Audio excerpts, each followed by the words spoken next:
Kukusekana. In a desolate town shrouded in perpetual darkness, the legend of Kukusekana held the residents captive in fear. No one dared to venture out after nightfall, for they knew the consequences that awaited them in the clutches of the vengeful spirit. Among the terrified villagers was a young woman named Mika. She had heard the chilling tales but dismissed them as mere folklore, believing herself immune to the supernatural horrors that plagued the town. Brimming with arrogance and curiosity, she decided to challenge the legend herself. One moonlit night, Mika ventured out into the quiet streets.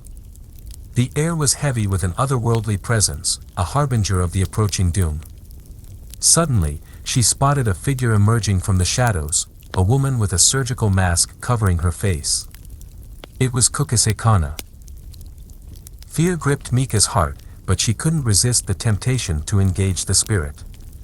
Summoning what courage remained, she called out, "Are you beautiful?" Kukusekana's eyes gleamed with malice as she answered, "No, I am not." Mika's blood turned to ice as she realized her grave mistake. The spirit lunged at her with inhuman speed, wielding a pair of gleaming scissors. Mika's screams filled the night, but they were soon silenced as Kukusekana ended her life in a frenzy of violence. The town remained in the clutches of Kukusekana's reign of terror. The once vibrant streets were reduced to abandoned corridors of despair. The spirit's laughter echoed through the empty houses, a haunting reminder of the lives she had claimed. As the years passed, the town became a ghostly shell of its former self. The legend of Kukusekana grew, whispered by the few who dared to speak her name. The villagers lived in perpetual dread, their souls tormented by the memory of Mika's ill-fated encounter. No hero emerged to challenge Kukusekana, and no savior could break the curse that gripped the town. The spirit's malevolence endured, her hunger for souls insatiable. The town became a forgotten corner of the world, its people lost to darkness and despair. And so, the tragic tale of Kukusekana remained etched in the annals of the town's grim history, a cautionary tale of the consequences of arrogance and the harrowing price paid for defying the supernatural. The legend lived on, a chilling reminder that some horrors cannot be vanquished, leaving only a lingering darkness that devours all who dare to confront it. Teak Teak.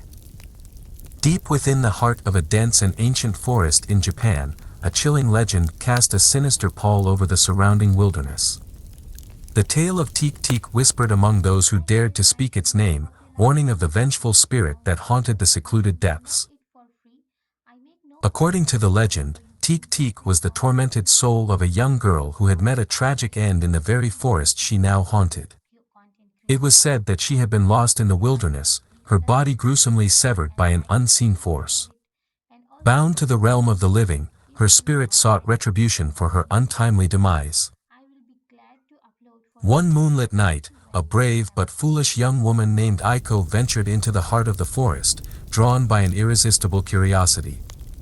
Ignoring the whispers of caution, she pressed deeper into the untamed wilderness, the sound of her footsteps mingling with the symphony of nature. Unbeknownst to Aiko, the air grew heavy with an otherworldly presence, an eerie silence that sent shivers down her spine. Suddenly, a faint rustling reached her ears, followed by the distinct sound of scraping against the forest floor. A cold sweat broke out across her brow as she recognized the telltale Teak Teak that echoed through the trees. Turning slowly, her heart racing, Aiko came face to face with Teak Teak, a horrifying sight that would forever be etched into her nightmares. The ghostly apparition, her upper body fused with razor-sharp blades, hovered above the forest floor, her malevolent gaze fixed upon Aiko. Panic seized Aiko's every fiber as she stumbled backward, her instincts screaming at her to flee. But Teak Teak was relentless, propelled by a supernatural force, and closing the distance between them with alarming speed. Desperation gripped Aiko as she sprinted through the undergrowth, branches and thorns tearing at her skin. The forest seemed to conspire against her, its labyrinthine paths leading her deeper into its dark heart. With each breath, Teak Teak's relentless pursuit grew closer, her blades leaving gashes in the earth behind her.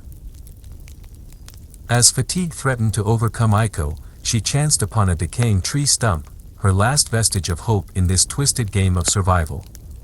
Gasping for breath, she turned to face her pursuer, bracing herself for the final confrontation. Teek approached, her eyes gleaming with malevolence, her blades poised for the kill. Aiko fought back the terror that threatened to consume her, summoning every ounce of strength for one last act of defiance. With a primal scream, Aiko charged at Teek, her hands outstretched, ready to confront the spirit head-on.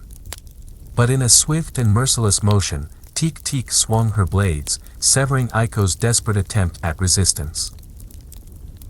The forest fell silent once more, the echoes of Aiko's cries swallowed by the ancient trees. Teek stood triumphant, her mission of vengeance complete. The forest returned to its eerie stillness, the legend of Teek forever ingrained in its darkest corners, a chilling reminder of the perils that awaited those who dared to challenge the realm of the supernatural. And so, the forest remained a haunted realm, forever shrouded in darkness and the echoes of Teek's haunting. The legend lived on, whispered among those who knew the tale, a cautionary reminder that some secrets are best left undisturbed, lost within the enigmatic embrace of the untamed wilderness. Hanako-san. A young woman named Ayumi moved into a rundown apartment building on the outskirts of the city. The dilapidated structure exuded an eerie atmosphere, but Ayumi, intrigued by the paranormal, saw it as an opportunity to explore the supernatural firsthand. Little did she know the horrors that awaited her within those decaying walls. As Ayumi settled into her new home, rumors of a haunting began to circulate among the tenants. The most unsettling tale involved a ghostly girl named Hanako-san, said to haunt the third-floor bathroom. Legend had it that if anyone summoned her by knocking 3 times on the bathroom door and calling her name, Hanako-san would appear, her ghostly figure clad in a tattered school uniform. Curiosity consumed Ayumi, and one moonlit night, she decided to summon Hanako-san. She made her way to the bathroom, heart pounding with a mixture of excitement and trepidation. Summoning all her courage, she knocked 3 times on the door and whispered, "Hanako-san, are you there?" Silence hung heavy in the air, and Ayumi's anticipation turned to disappointment.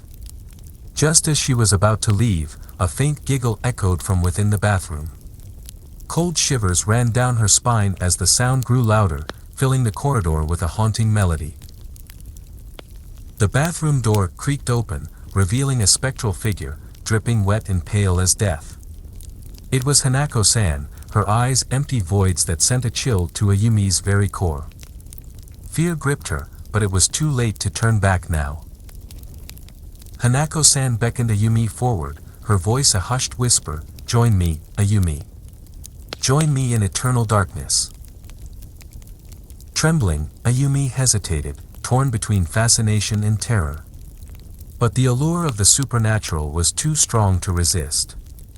She took a step towards Hanako-san, her fate intertwining with the vengeful spirit. With each passing day, Ayumi's spirit grew weaker as Hanako-san's grip tightened. Shadows enveloped her existence, and the world of the living faded away. She became a prisoner in a realm of perpetual darkness, tormented by Hanako-san's presence. Ayumi's body withered away, her essence absorbed by the malevolent spirit. Her once vibrant soul became trapped, forever entwined with the ghostly figure of Hanako-san. No longer herself, Ayumi became a vessel for the vengeful spirit's desires, eternally bound to haunt the apartment and lure unsuspecting souls to their doom. Rumors of the apartment's curse continued to spread, dissuading potential tenants from ever stepping foot within its cursed walls. And within the bathroom where Ayumi had summoned Hanako-san, the spectral figure of the young woman lingered, forever trapped in her tragic fate. The apartment building stood as a monument to darkness, its halls echoing with the anguished cries of those lost to the curse. Ayumi's existence had become a twisted testament to the dangers of delving too deep into the supernatural, a chilling reminder of the price paid for curiosity. And so, Ayumi, forever condemned to the tormented realm of Hanako-san, became another tragic chapter in the legend. The apartment, forever marked by their haunting presence, stood as a stark reminder that some stories are better left untold, and some doors should never be opened. Tomino Hell. Deep within the heart of a sprawling metropolis stood an old, decrepit hotel that had long been abandoned. Its faded grandeur concealed a history stained by tragedy and despair. Few dared to venture near the derelict structure, but there was one who possessed an insatiable curiosity, a young woman named Aya. Aya was drawn to the macabre and the forbidden, seeking thrills in the darkest corners of existence. Hearing rumors of an infamous poem called Tomino's Hell, said to invoke unspeakable horrors, she couldn't resist the temptation. With trepidation in her heart, she made her way to the forsaken hotel. As she stepped through the creaking doors, an icy shiver ran down Aya's spine. The air within was thick with a suffocating darkness that seemed to seep into her very soul. Undeterred, she reached into her bag and retrieved the forbidden verses of Tomino's Hell. With every word she recited, the atmosphere around her grew heavier, the air tainted by an otherworldly malevolence. The once desolate hotel came alive with eerie whispers and ghastly apparitions. Shadows danced upon the decaying walls, as if mocking Aya's audacity to summon the cursed forces that lay dormant within the poem. Suddenly, the hotel transformed into a labyrinth of terror. The corridors stretched infinitely, shifting and warping with each agonizing step Aya took. The walls bled with unseen terrors, their secrets etched into the very fabric of the forsaken place. The air reeked of despair and echoed with the tortured screams of the damned. Aya's heart pounded in her chest as she navigated the nightmarish halls, her sanity teetering on the edge of collapse. Every shadow held a lurking horror, every door concealed a malevolent entity waiting to ensnare her soul. Panic clawed at her mind, but escape seemed an impossible dream. Whispers grew louder, their voices a chorus of torment, urging Aya deeper into the hotel's cursed depths. She was ensnared in a web of maleficent energies, trapped in a realm where reality and nightmare merged into one. The faces of the damned leered at her from the walls, their twisted expressions a reflection of her own impending doom. Days turned into eternities, and Aya's spirit withered under the weight of the hotel's insidious grip. Her flesh grew pale, her eyes hollow, and her mind a fractured mosaic of terror. She became one with the tormented spirits that roamed the eternal halls, their anguish merging with hers in an endless symphony of suffering. Outside the hotel, the city whispered of the young woman who had vanished without a trace, swallowed whole by the malevolence of Tomino's Hell. Aya's name became a haunting melody on the lips of those who dared to remember her, a chilling testament to the consequences of toying with forces that should never be awakened. And so, Aya's existence dissolved into the cursed fabric of the abandoned hotel. Her spirit remained trapped in eternal torment, her essence forever entangled in the twisted corridors that devoured her. Her fate became a cautionary tale whispered in hushed tones, a stark reminder of the folly of those who seek forbidden knowledge without understanding the true price it demands. The hotel stood as a dark monument, its faded grandeur a testament to the souls that had been claimed by its malevolent grasp. The air around it was forever tainted by an unrelenting darkness, a warning to all who dared to gaze upon its decaying facade. For within its forsaken walls, the echoes of Aya's screams continued to reverberate, a chilling reminder that some doors should forever remain sealed, and some poems should never be read aloud.